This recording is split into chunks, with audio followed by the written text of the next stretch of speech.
కానీ వాల్మీకి కంటే ముందు రామాయణాన్ని హనుమంతుడు ఒక రాయి పైన చెక్కాడు.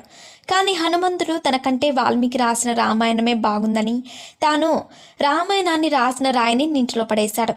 అందుకే అప్పటి నుంచి మనకి వాల్మీకి రాసిన రామాయణం గురించి మాత్రమే తెలుసు. అలాగే రామాయణంలో మనకు తెలియని రెండో రహస్యం ఏంటంటే, వాల్మీకి రాసిన రామాయణంలో గాయత్రి శ్లోకం ఉంది.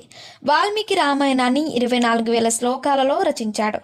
ప్రతి 1000 శ్లోకాలకి తర్వాత వచ్చే అక్షరంతో గాయత్రి మంత్రం మొదలవుతుంది. అలాగే రామాయణంలో మనకు తెలియని మరొక రహస్యం, రాముడి సోదరులు ఏ దేవతల అవతారాలు. శ్రీరాముడు శ్రీ మహావిష్ణువు యొక్క అవతారం అని మనందరికీ తెలుసు.